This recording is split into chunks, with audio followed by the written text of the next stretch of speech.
ಆನೆ ಮಾತ ಪ್ರಕರಣಕ್ಕೆ ಸಂಬಂಧಿಸಿದಂತೆ ನಮ್ಮ ಜೊತೆ ದಿನೇಶ್ ಗಾಣಿಗ ಅವರು ಮಾತಾಡ್ತಾ ಇದ್ದಾರೆ. ಸರ್, ಇವತ್ತು SIT ಬಂದಿರೋ ಉದ್ದೇಶ? ಇವತ್ತು 2012ರಲ್ಲಿ ನಡೆದಂತ ಆನೆ ಮಾವುತ ನಾರಾಯಣ ಮತ್ತು ಯಮುನಾರ್ ಅವರ ಪ್ರಕರಣದ ಬಗ್ಗೆ ತನಿಖೆಯ ಉದ್ದೇಶದಿಂದ ಇಲ್ಲಿ ಬಂದಿದ್ದೇವೆ. ಈ ಹಿಂದೆಯೂ ಕೂಡ ಗಣೇಶ್ ಅವರು ಇಲ್ಲಿ ದೂರು ಅರ್ಜಿಯನ್ನು ಕೊಟ್ಟಿದ್ದಾರೆ, ಕಂಪ್ಲೇಂಟ್ ಕೊಟ್ಟಿದ್ದಾರೆ. ಆದರೆ ಈ ಹಿಂದೆ ಅದು ಹೈಕೋರ್ಟ್ ಅಲ್ಲಿ ಪ್ರಕರಣ ಬಾಕಿ ಇರುವುದರಿಂದ ಇವರು ನಮಗೆ ತನಿಖೆ ನಡೆಸಲಿಕ್ಕೆ ಕಷ್ಟ ಆಗುತ್ತೆ ಅಂತ ಹೇಳಿದ್ದಾರೆ.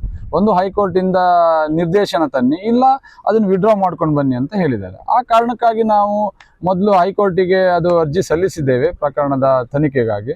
ಈಗ ಅದನ್ನ ವಾಪಸ್ ತಗೊಂಡು ಇಲ್ಲಿ SITಗೆ ದೂರನ್ನು ಸಲ್ಲಿಸಿದ್ದೇವೆ. ಅಲ್ಲ ಸರ್, ಹೈಕೋರ್ಟ್ ಇಂದ ನಿರ್ದೇಶನ ಬಂದ್ರೆ ಇನ್ನೂ ಉತ್ತಮ ಗುಣಮಟ್ಟದಲ್ಲಿ ತನಿಖೆ ಹೈಕೋರ್ಟಿಗೆ ಹಾಕಿ ಒಂದು 2-3 ತಿಂಗಳಾಯ್ತು. ಆದ್ರೂ ಕೂಡ ಯಾವುದೇ ರೀತಿಯಾದ ಪ್ರಕರಣ ಮುಂದೆ ಹೋಗ್ತಾ ಇಲ್ಲ.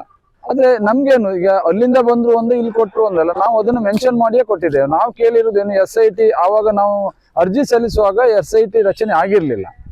ಈಗ SIT ರಚನೆ ಆಗಿದೆ. ಹಾಗಾಗಿ ನಾವು SIT ಅವ್ರ ಇದು ಧರ್ಮಸ್ಥಳ ಠಾಣೆಯವರು ಹಿಂಬರ ಕೊಟ್ಟಿದ್ದಾರೆ, ಪ್ರಕರಣ ಬಾಕಿ ಇರೋದ್ರಿಂದ ಅದನ್ನು ತನಿಖೆ ಮಾಡ್ಲಿಕ್ಕೆ ಆಗೋದಿಲ್ಲ ಅಂತ. ಈಗ ಪ್ರಕರಣ ಮುಕ್ತಾಯ ಆಗಿದೆ ಅಲ್ಲ, ಅದಕ್ಕೆ ವಾಪಸ್ ತಗೊಂಡಿದ್ದೀವಿ. ಅಂದ್ರೆ SIT ಮೇಲೆ ನಿಮಗೆ ಸಂಪೂರ್ಣ ನಂಬಿಕೆ ಇದೆ?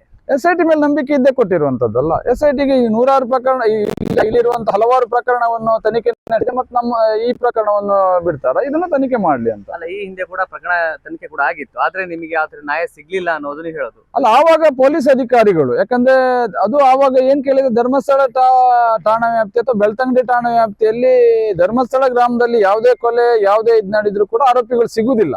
ಅದು ಬಹುಶಃ ಪೊಲೀಸ್ ವೈಫಲ್ಯನೋ ಅಥವಾ ಯಾರ ಪ್ರಭಾವಿಗಳ ಒತ್ತಡಕ್ಕೆ ಮಣಿದ ಹಾಗಾಗ್ತಿದೆ ಗೊತ್ತಿಲ್ಲ. ಆದ್ರೆ ಯಾವ ಪ್ರಕರಣದಲ್ಲೂ, ವೇದವಲ್ಲಿ ಪ್ರಕರಣ, ಪದ್ಮಲತಾ ಪ್ರಕರಣ, ಆನೆಮಾತ ನಾರಾಯಣ ಯಮುನ ಪ್ರಕರಣ, ಸೌಜನ್ಯ ಪ್ರಕರಣ, ಯಾವ ಪ್ರಕರಣದಲ್ಲೂ ನಿಜವಾದ ಆರೋಪಿ ಇಲ್ಲ.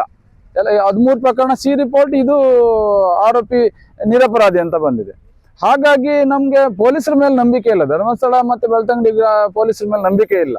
ನಾವು ಹಾಗಾಗಿ SIT, ನಾವು CBI COD ಅಥವಾ SIT ರಚನೆ ಮಾಡಿ ಅಂತಲೇ ಮೊದಲು ನಾವು ದೂರನ್ನ ನ್ಯಾಯಾಲಯದಲ್ಲಿ ಪ್ರಕರಣ ದಾಖಲಿಸಿದೆ. ಒಂದು ವೇಳೆ SIT ನಿಮಗೆ ನ್ಯಾಯ ಸಿಗ್ಲಿಲ್ಲ, ಮುಂದಿನ ಹಂತ ನ್ಯಾಯ ಅಂತೂ ತಗೊಳ್ತೇವೆ. ಅದು ಇಲ್ಲ ಅಂದ್ರು ಮತ್ತೆ ವಾಪಸ್ ಹೈಕೋರ್ಟಿಗೆ ಹೋಗ್ತೇವೆ, ಅಲ್ಲ ಅಂದ್ರೆ ಸುಪ್ರೀಂ ಕೋರ್ಟಿಗೆ ಹೋಗ್ತೇವೆ. ಅಲ್ಲಿಯಾದ್ರೂ ಹೋಗಿ ನ್ಯಾಯ ತಗೊಳ್ಳುವಂತ ಪ್ರಯತ್ನ ನಾವು ಮಾಡ್ತೇವೆ. ನಮ್ಗೆ ಎಲ್ಲಕ್ಕಿಂತ ದೇವ್ರ ಮೇಲೆ ನಂಬಿಕೆ ಇದೆ, ಮಂಜುನಾಥ ಅಣ್ಣಪ್ಪನ ಮೇಲೆ ನಂಬಿಕೆ ಇದೆ, ಅಲ್ಲಿ ನ್ಯಾಯ ಸಿಗ್ತದೆ ಅನ್ನೋಂಥ ಭರವಸೆ ಕೂಡ ಇದೆ. ಹಾಗಾಗಿ ನಾವು ವಾಪಸ್ ಇವತ್ತು ತನಿಖೆಗೆ ಕೊಟ್ಟಿದ್ದೇವೆ, SITಗೆ ಕೊಟ್ಟಿದ್ದೇವೆ.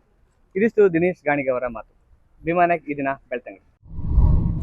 ಮತ್ತಷ್ಟು ವಿಶೇಷ ವಿಡಿಯೋಗಳನ್ನು ನೋಡಲು ಮತ್ತು ಹೊಸ ವಿಡಿಯೋಗಳ ಬಗ್ಗೆ ತಿಳಿಯಲು ಈ ದಿನ .com ಯೂಟ್ಯೂಬ್ ಚಾನೆಲ್ ಸಬ್ಸ್ಕ್ರೈಬ್ ಮಾಡಿ ಮತ್ತು ಬೆಲ್ ಐಕಾನ್ ಕ್ಲಿಕ್ ಮಾಡಿ.